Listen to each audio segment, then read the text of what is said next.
Hi guys, so today I'm going to be doing my January reads for 2021, which is crazy to say out loud. This month I read a total of 6 books, which is my goal, which I'm really happy with. I think that I started the year off on a really good note.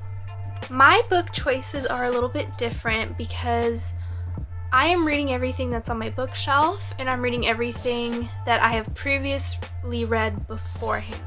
I'm trying to really focus on rereading the books that I have read before and really establishing my true thoughts on them.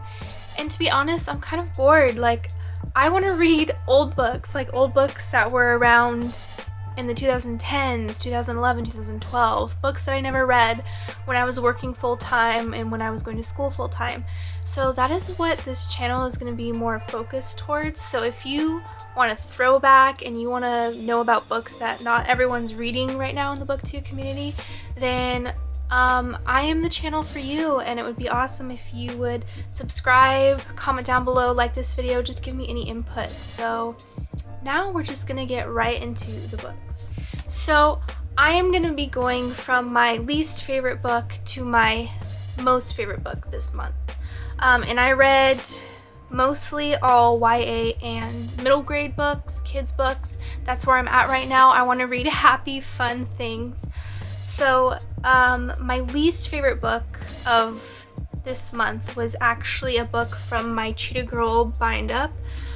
I have had this book on my shelf since 2003. My mom got this for me from Limited Too when the movie was about to come out on Disney Channel. So this has been on my shelf for a long time. I'll give you proof. There is a Kim Possible ad in here and a That's So Raven ad in here. But this is the first bind up. It is the books 1 through 4 and it is called Living Large. There's a lot of other bind ups of these. I think there's like 16 books in total. So this is by Deborah Gregory, I think is how you say her name. And so I've been clocking in the books one by one, not just the big bind up version, so that it helps me with my reading goal on Goodreads. So guilty. Anyway, I read the first 2 books in this bind up last year and I really enjoyed it. They're very fun, girly, easy reads. They're very happy, but they also kind of delve into kid type problems, and I just found myself really enjoying this, especially last year because of everything that was happening. I read the 4th book in this bind up called Hey Ho Hollywood. It is the finale story in this bind up, and then it will carry on in the next bind up. And I'm not going to talk about a lot about the story because I don't want to spoil anything. If you do happen to want to read these, I do recommend it though because they're so fun. I gave it 1 star.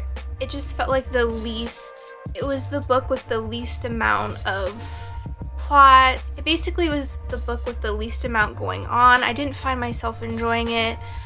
Some of the characters were kind of getting on my nerves, but they are also like 13 years old in this book, so there's quite an age gap. But these books are just really fun, girly.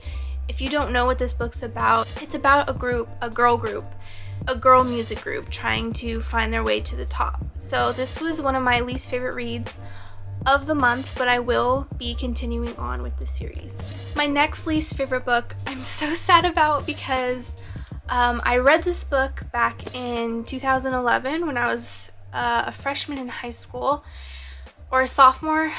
I don't really remember, but I know I was 15 or 16 and I thought this book was so good. I had it labeled as 4 stars on my Goodreads.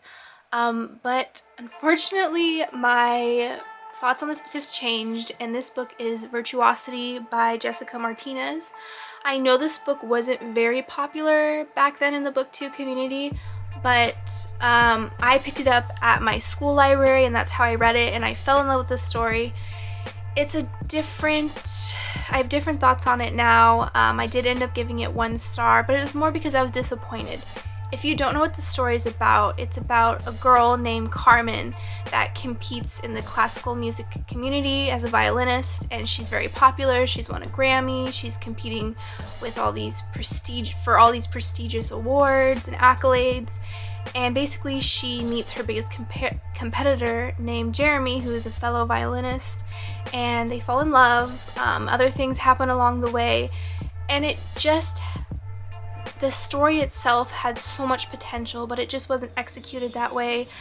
Also, there's so many YA stereotypes in here that I didn't remember when I was 15, but it's probably because I was 15, so that was the way that I thought. Along the lines of the main character of this book. The one thing I really found myself loving in this book is the dynamic between Carmen, the main character, and her music teacher, Yuri.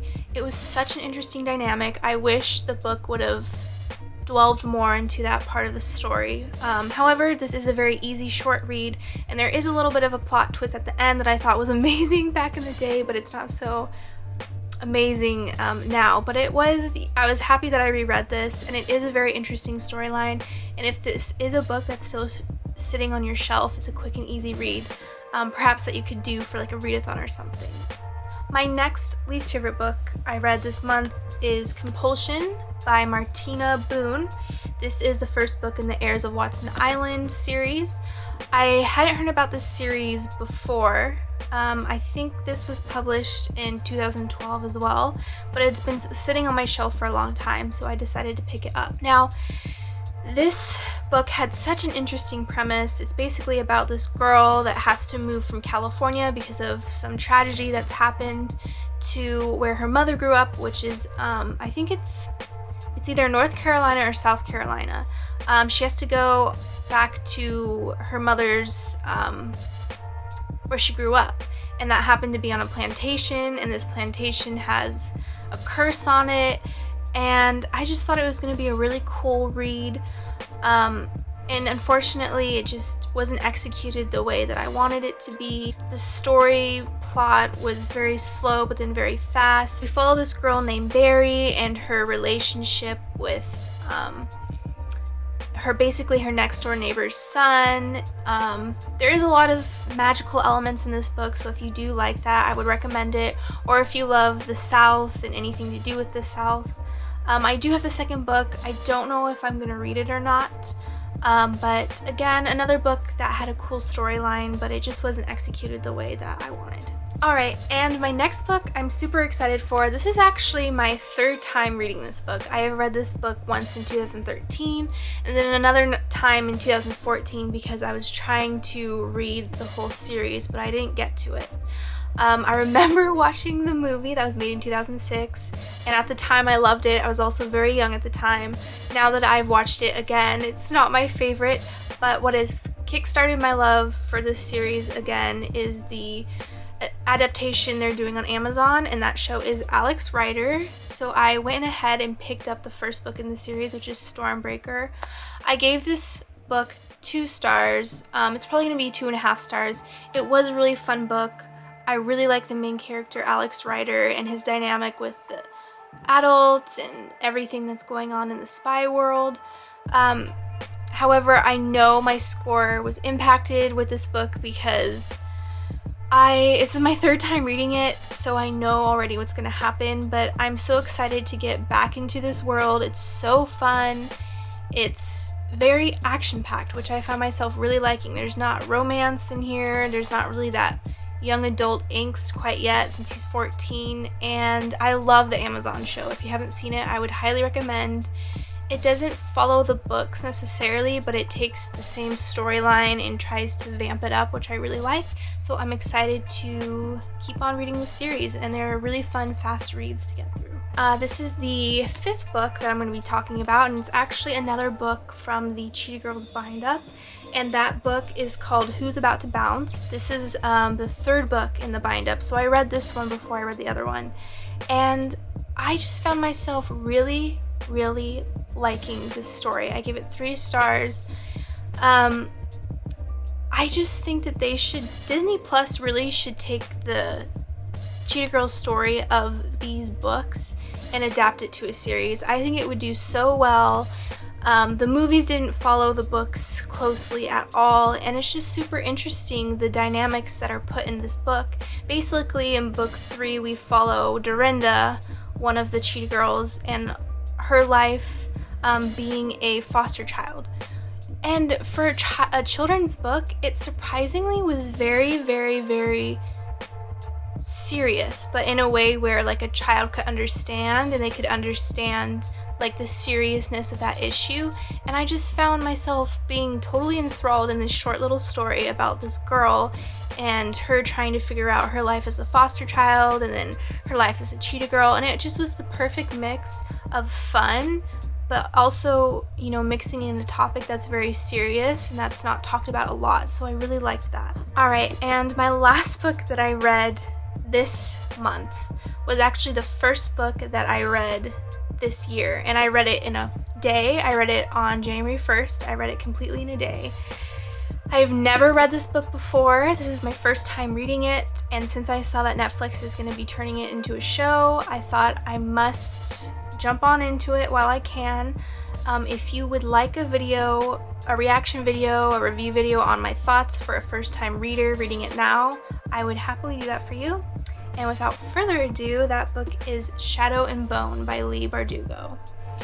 So, I only knew a few things about this book going in. I knew it was like a fantasy world, like kind of set in like a Russian-inspired universe. I liked this book, definitely didn't love it. I had some issues with it. I've ended up giving it like a 3 stars. It might be like a 2.5.